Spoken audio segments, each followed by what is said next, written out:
in the corner of the side of the rattles, and you just gently nudge it over top of these little nubs on the sides of the tail. I cut my head off. It was already smashed. It was a roadkill that got run over. It was picked up on the side of the road, and I noticed it didn't have a lot of damage to none of the rest of the body, but it did smash the head. So I picked this rattlesnake body up and brought it on home to go ahead and start the process. But I popped the rattle off.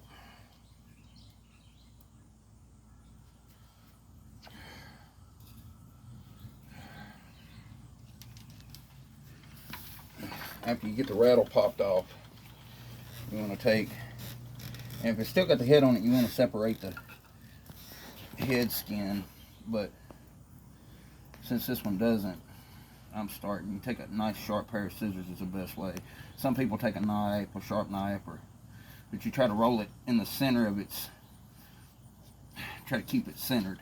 You want the center belly scales that's got all that fat on them, you want it to be rolled in the middle so you can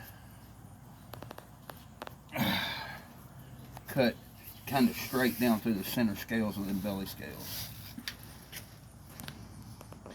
And you just cut along there straight, as straight as you can keep it. You might have to shift it around somewhere you're cutting. Just go right down through the center of this, like so. You know, try to do this as quickly as possible after the kill. That way, there's no damage done to the snake skin. All those internal juices on a dying snake can ruin it.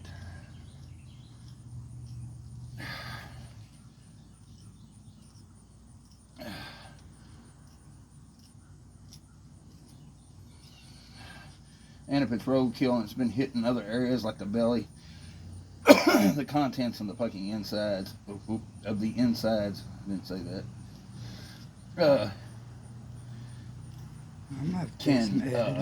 yeah, might smell, so be prepared for that. But you also don't want your stomach juices on the inside of your snake going haywire on the meat or the skin. It's another thing. You'll go all the way down to this vent. You'll see it down here at the end of where the tail starts to narrow out.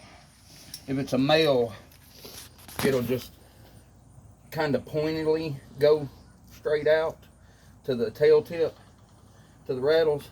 See how that's narrow?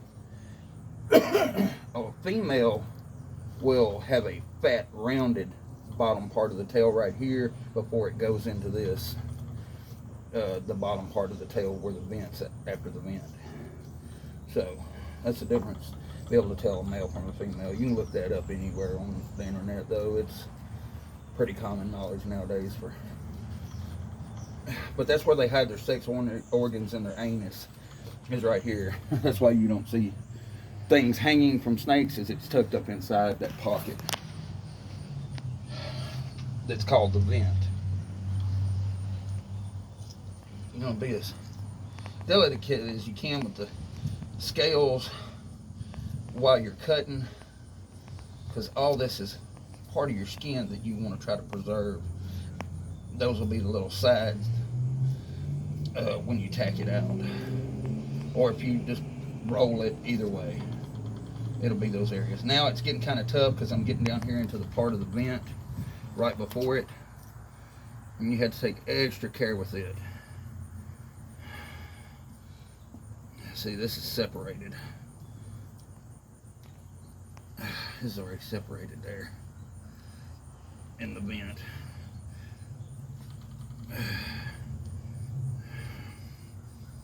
This vent's really gonna be a hard one though.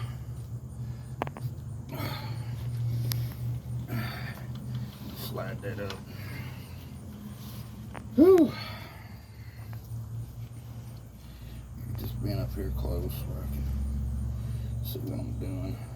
It's best to have this board higher than I've got mine It's going to be real tough right through here. This is solid muscle past that vent.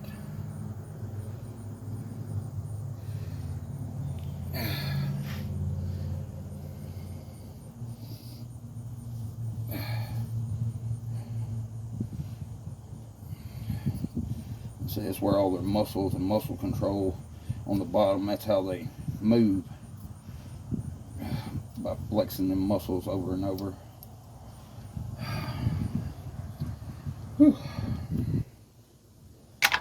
You get down here to the end of where the rattler attaches, you want to get right up against the edge of the last scale. You want to start separating it right there. Might be able to do it with the tip of these scissors. Better just snip it right there on both sides. Some people cut them off.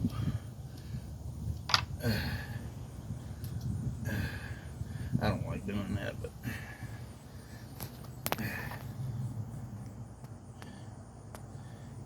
really trying to get through that. You got to watch out right here in the vent area right there. That's also where their scent sacs are, and they're what gives that odor that's sometimes comes off of a snake. You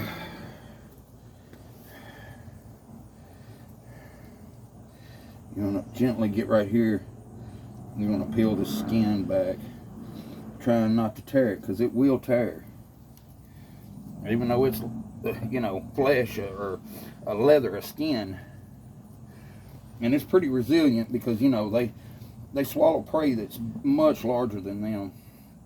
But the one thing about it is they are stretchy, and that's something that we'll come to later. How you want to pin it out or roll it is, do you want length or width in your skin? You get this sucker right here like this. You get it started down there pretty good, so you can grab a hold of it pretty decent right here, and you just pull. You just gently pull. You'll feel it giving loose. It's little pockets of gas coming loose, but from between the skin and the underside of the skin on the meat of the snake. But you gotta choke up constantly on that skin so you don't rip it. You know, if there's any weakness in it, a bad spot, a tough area where the snake has more fat on its skin. See, you'll notice these belly scales, you see they're red, and that kind of membrane looking stuff that's all on this part. See where it separates, that membrane, and this is actually flesh still stuck to them belly scales. It's muscle and flesh, and because they use it to propel themselves when they crawl, that's why that's there, for them to use in that manner. But yeah, so you just, you know, some people jerk it, you know, just start from the top and pull it all the way. I like to choke up on the skin and make sure that, you know, I'm not damaging the skin when I pull it loose. You know, especially with a roadkill snake, you can't tell where the damage might be sometimes in a snake. Like if you look at this, I'm probably gonna have a section. See where it got ran over there too? So if I hadn't have choked up on that and I'd have been pulling from down here at the head where it's thin, the more distance between that, the more tension would have been between this and the point where it was pulling from the snake meat. And it would have actually probably ripped in that area that had that damage to it. So this is what you want to do. And you might feel a few scales sticking up off the skin. It's just a dry section of the skin, like maybe before it shed. It hadn't quite shed. That's why a lot of times snake wranglers, when they go and they do the live hunts, the snake wranglers hunt, they'll go catch them and they'll put their heads in tubes so they can't bite, and they'll cage them up.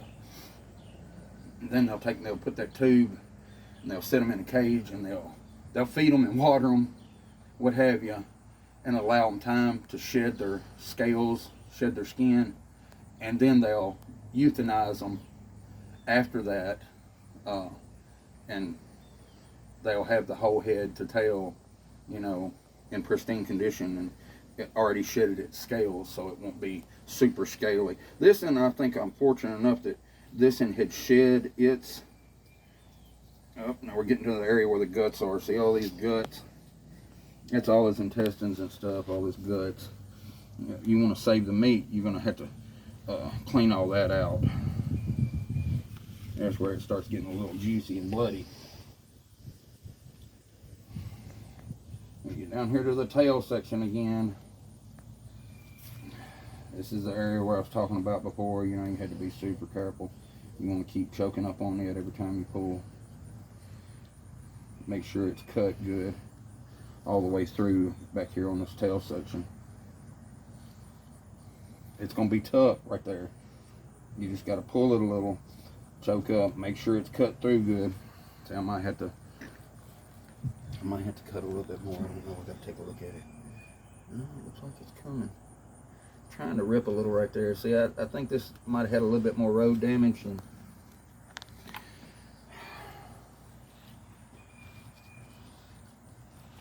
I don't know if you caught that on camera, but his scent sack just sprayed out onto my glove. I don't know if you've seen that. See, you might have wanted to back up. It probably don't smell too hot. Are we going to get snakes by our house now? Kind of doubt it. You know, we take precautions where we don't have snakes up here. You know, people think, you know, you put mothballs out that the snake will come up and swallow it like it's an egg. And that's a possibility it could, but I tell you what you do instead of taking mothballs and just throwing them out in your yard. If you'll take a plastic bottle, you know, like a 2-liter bottle, and hide it over in the part of your back brush or something. Cut a V-style slit in the top, close to the top, about, you know, right where the bend in a 2-liter Coke bottle starts, where it starts getting flat to go down the side. Right there, cut a V shape like this in the side of it, like as a vent. And then dump you some water and some mothballs up in that 2-liter. Shake it up, set it back there. It'll repel all insects, snakes. It repels all kinds of stuff like that. That's something most people don't, you know. But anyway.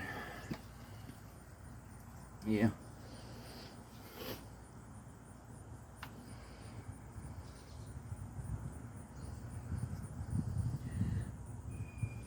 We'll have to flush him all the way out around his tail. This takes a sharp knife, by the way.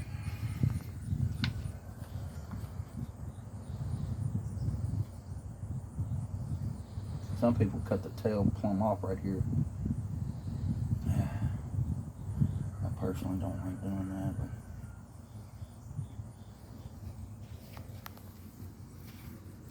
but see, that might be a better option here.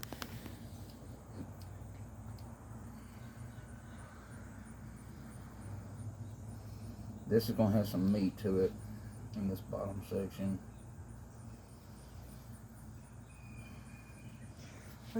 We did it Friday, Sunday. What's the salt for? Trying to just keep it fresh. You can freeze it. I like to put some salt around it when I'm doing it. You freeze it so it don't go bad.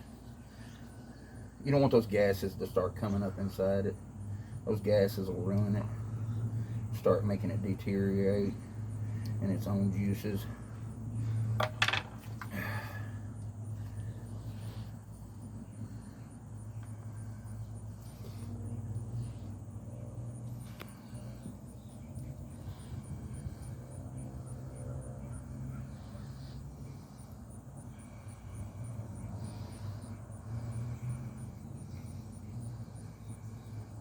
You don't want to hit on them scales when you're trying to do this.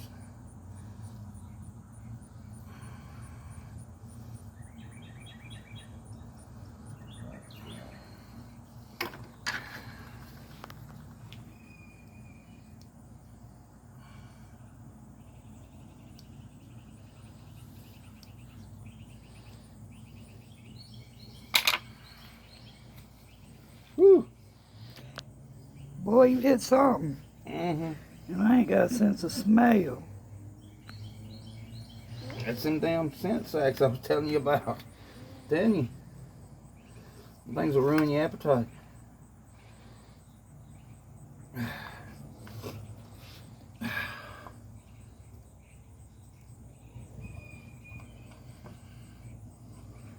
It's also where the anus is, you know. So.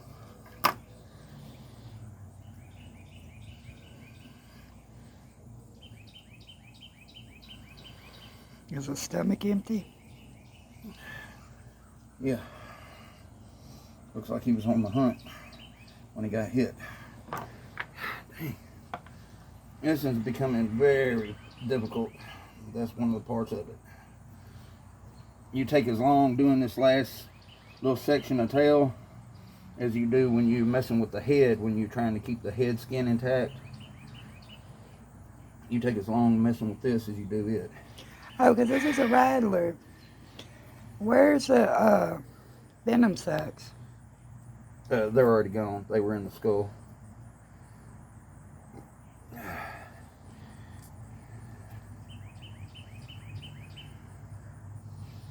But if somebody gets a partially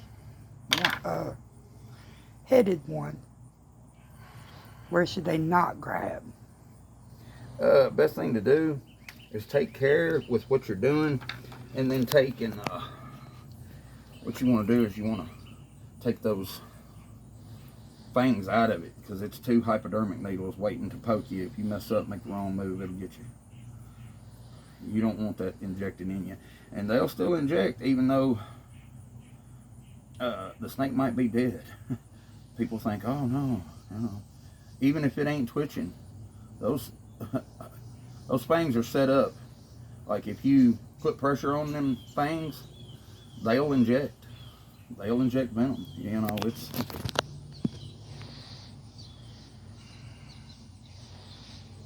It really does smell like a cucumber. Ugh.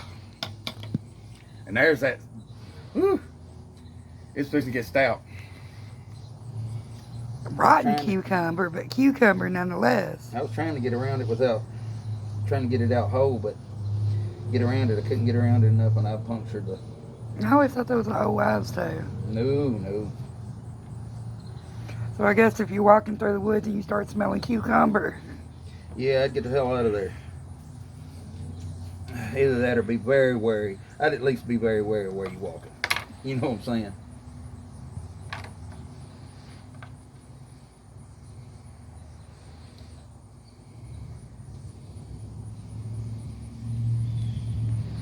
I don't know, it's been raining out here, but when it's dry, those scales, that pattern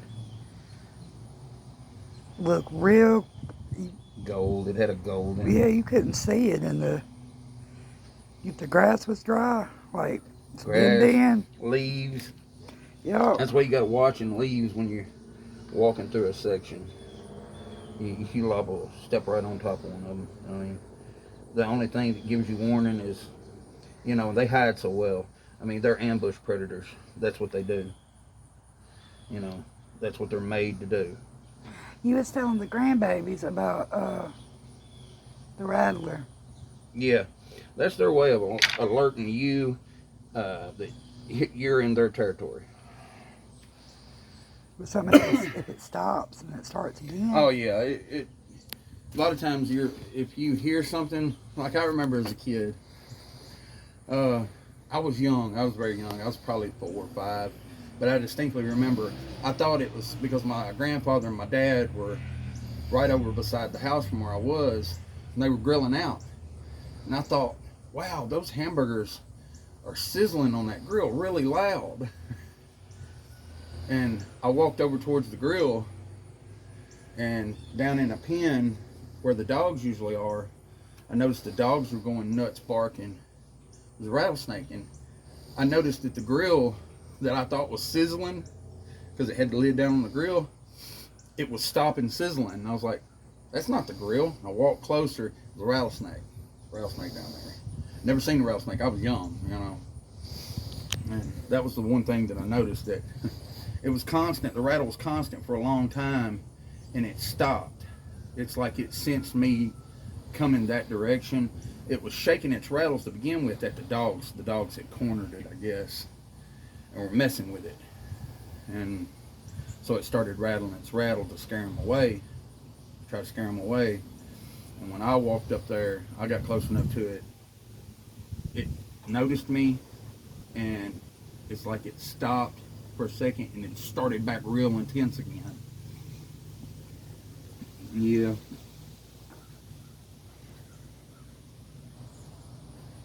I think it was trying to assess the situation because I was getting a little bit too close to it, and then it started back even more fierce with that rattling of the tail because it didn't want me to come up on it. They're ambush predators, but they don't want to fool with something that's bigger than them if they don't got to. It's their way of telling you, get the hell away from me. And I know there's antivenoms and stuff now where back in the day, they wasn't as widely, out where people could get use of them. They are now, but even with that, you don't want any kind of necrosis setting in on your skin that might make you lose a hand or finger, because the poison will do a number on you regardless whether there's anti-venom to go in you or not. It's a possibility. You'll swell up, it'll turn purple and black, it'd do some damage. Well, I thought along with it being poisonous, the bacteria is one of the main reasons. Some snakes carry bacteria on their scales. Common one with green snakes, any kind of a snake that's green, is, believe it or not, salmonella. Salmonella, whatever, salmonella.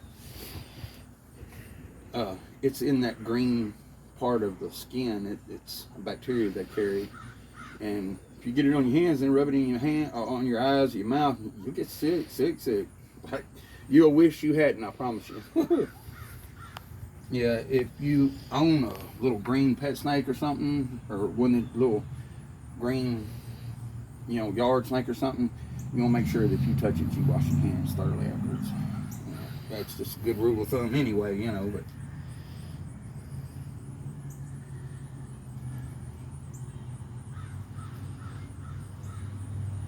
if you'll notice what I'm doing, I'm pulling just a tiny little bit to get that white membrane separated from the skin and the meat, and then I'm cutting it a little bit at a time. See, this last few inches takes as long as the first few inches around the head every time if it's still got the head on it. You want to just take your time around it, making sure not to cut into the and another thing that I didn't mention that I didn't do this time, I didn't take out my my little clamp, my board clamp.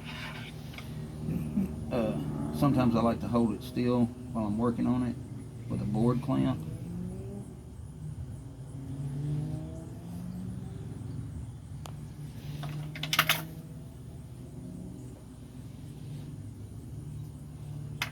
That just helps hold it still in some moments when you want it held still.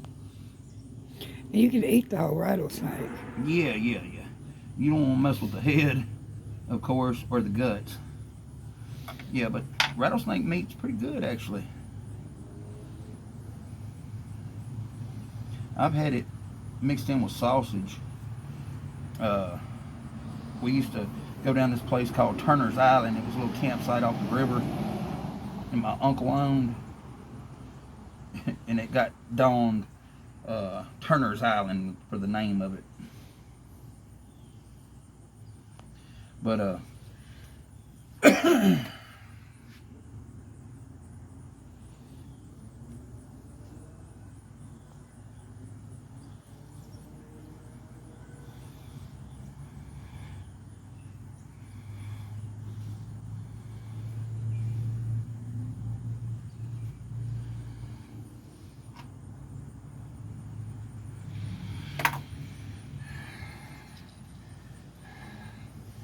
Salt that down real good right there with that tip. You can kind of trim it out more if you want.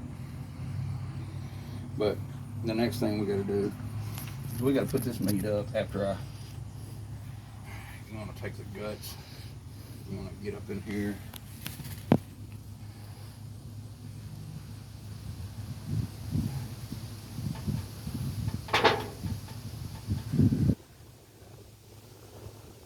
Get up here where it's